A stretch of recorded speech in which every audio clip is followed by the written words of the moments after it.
Startup is no longer a new concept to many young Vietnamese. Startup is the initial stage of self-employment rooting from passion. When having a creative idea and potential resources, youngsters can decide when they should start up. In recent years, the number of startups has been increasing in Vietnam, an increase of 1,000 startups on average. Apart from the familiar models relating to information and technology, the others, including graphic designs, education, and online services, have been paid much attention from young entrepreneurs. Vietnam is the third country having the biggest number of startups in Southeast Asian region, led by Indonesia and Singapore. With almost the population of 100 million people and rapid economic growth rate, Vietnam is considered a big and potential market for domestic and international startups.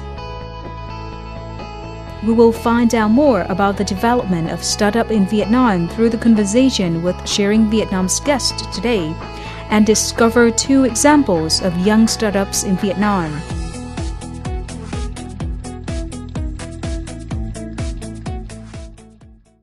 Hello and welcome to Sharing Vietnam on VTC10 Netviet. In our program today, we have a talk to Mr. BUNDIK, the Vice Chairman of the Central and Eastern European Chamber of Commerce in Vietnam, and also the Strategic Advisor of the Hatch Startup Program in Vietnam, who have a lot of experiences working in the startup field in Vietnam for almost 15 years. Thank you, Mr. BUNDIK, for joining our program today. Well, first of all, how do you evaluate the development of these startup companies in Vietnam in recent years, especially those in the design field in Vietnam?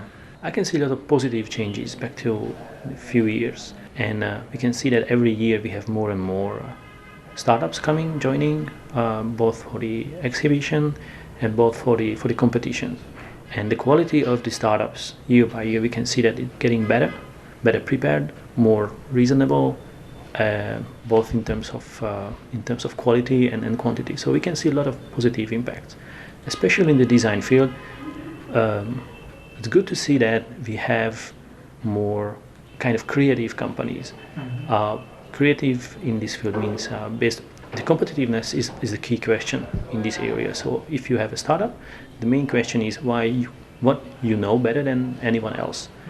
And creativity can be one of the main competitive advantage. And recently we can see companies coming from the design field. As I can see that most of the startup owners in Vietnam are youngsters in recent years. So what do you think about this? Not only in Vietnam, not only in recent years, startup is about risk-taking, risk appetite. And youngsters, like teenagers or early 20s, they take more risks than people later on in the age of 50 or even later. But we have many cases all around the world. Mm-hmm. Not only teenagers or early 20 years old startups can be successful. Just take the famous case of KFC. In the early ages, we have more energies, we have more passion, we can work much more than later on. Okay, so what do you think about the creativeness of the startup owners in Vietnam? If you set up a startup, you want to be an entrepreneur, you need a competitive advantage, a sustainable competitive advantage. It can be many different things. You can be faster, cheaper, more efficient, or even more creative than your competitors. You have to be able to identify this competitive advantage and articulate it. If it's creativity, it's good. If it's speed, if it's a cheaper solution, it's also good. Right. So how do you evaluate the business environment of the startups models in Vietnam? The ease of doing business in Vietnam is improving, but it's still not easy to do business here in Vietnam. And the Vietnamese government in the macro level did a very good job in the last few years, like the inflation and all the other macro elements. The question is how to transform the success to the micro level, especially for the startups. Even the Vietnamese government started to talk about startups recently. Also, Minister of Science and Technology at the National Assembly said very important things about the startups and how important it is for Vietnam. The question is how to make the life of companies and especially the startups easier. I'm talking about licensing, administration, bureaucracy, these kind of traditional things where Vietnam should develop the ecosystem further. especially if you see the ASEAN integration, Vietnam will have much more direct competitors in many different areas.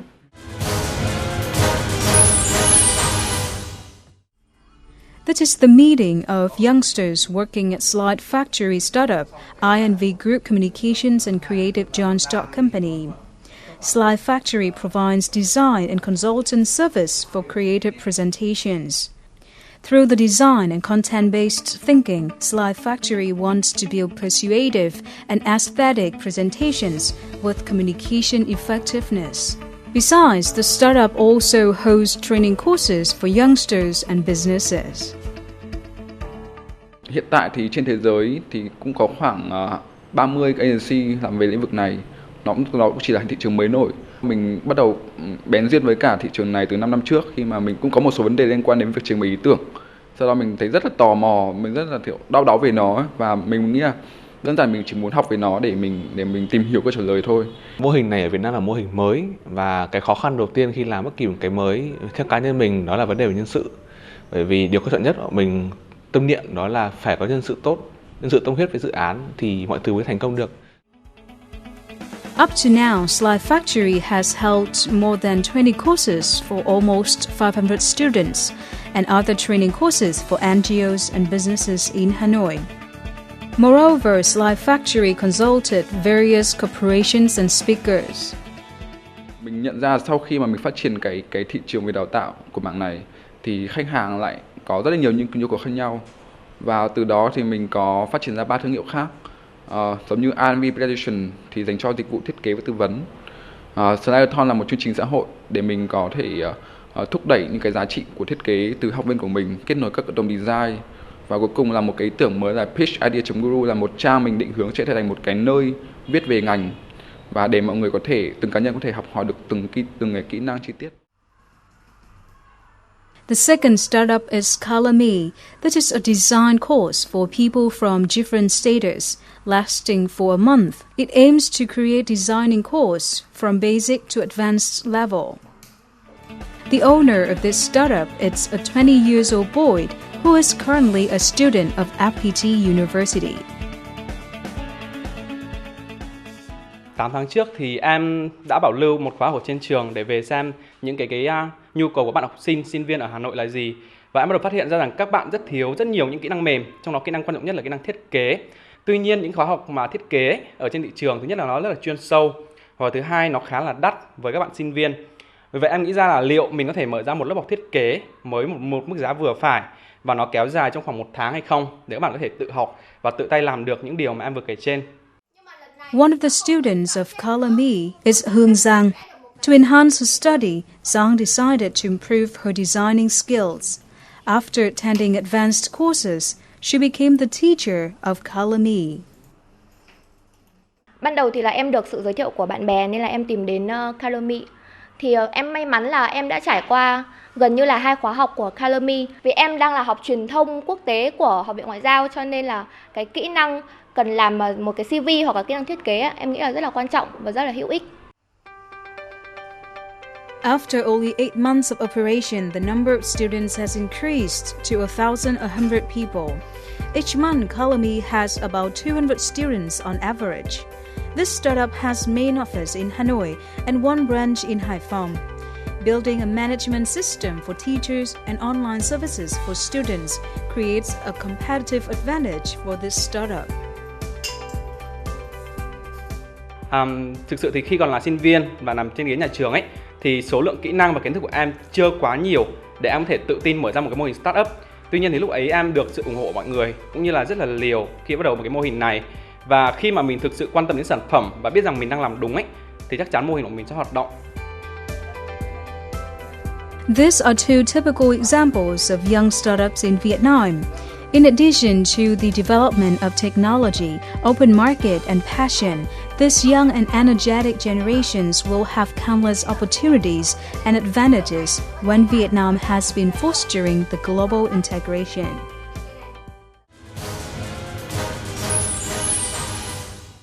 Coming back to our talk today, so people say that passion is one of the key ingredients for the startups, companies, and entrepreneurships. So, do you agree with this? Partially, yes. Passion is important, and it's related to be stubborn enough and persistent enough. Because to set up a startup company, it's not very easy. So you really have to work 16, 18 hours per day for a few years until you can stabilize your company, you stabilize your position in the market, and after that you have a life that everybody wants. But very few people want to really invest this time, this amount of energies, this amount of time for 2 or 3 years. Passion is important because it can help you to come over the difficulties. There are a lot of difficulties if you set up a company because you have limited resources. You have to convince people to follow you, to work with you, work for you. Yes. If you have passion, you are dedicated, it's easier for you to come over. So in your opinion, should a startup owners and entrepreneurs start their business in an area which they are interested and have a deepest understanding, or they should follow the trend? If you identify something like you yourself want to buy something in Hanoi, but you can't find it, it's potentially difficult for somebody else as well. Obviously, there are some trends, and even investors are following some trends. And if you want to raise capital, probably it's easier to follow some trends. But even for investors, the most important question is what is the market need, and what is the market size, and what are the dynamics in the market. And after that, why exactly you and your team can make it real, can make it profitable. Yes. So it's more important to find a real-world problem, give a solution, a reasonable solution for that, and if it's part of a trend, it probably makes your life easier, but the most important is a clear definition of the problem and your solution. Right. So in your opinion, what are the difficulties for the startup owners and the entrepreneurs in recent years when they start their business in Vietnam? There are many difficulties in this area, not only in Vietnam, but if you set up a startup company, you make it big, you sell it, you manage it to the IPO, and then you restart and you start with something else. Financing, banks are not really able to finance startups in Vietnam, so you have to find family, friends, your own savings, and after that angels, but we don't have too many angels. So this part of the ecosystem is still missing, or in a very early stage. So financing is one of the issue. So as an experienced startup owners and advisor, what advice do you want to send to the young startup owners and entrepreneurs in Vietnam to start their business successfully?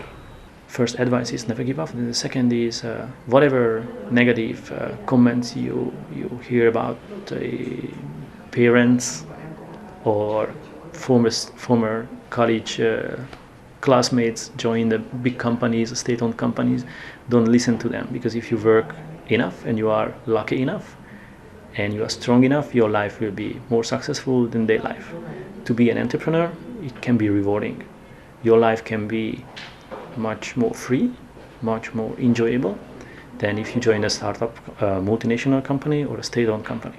Thank you, Mr. BUNDIK, for joining our program today. And that is the end of our program Sharing Vietnam. In our program today, we have been giving you some information regarding to the startups and entrepreneurship models in Vietnam. And we do hope that with the creative ideas and innovations, the startup companies in Vietnam will develop more in the future and overcome all of the challenges and difficulties to raise the number of the startup companies in Vietnam in the next period. For comments and feedbacks, please send it to sharingvietnam@nhatviet.net. Thank you so much for watching, and we'll see you again tomorrow.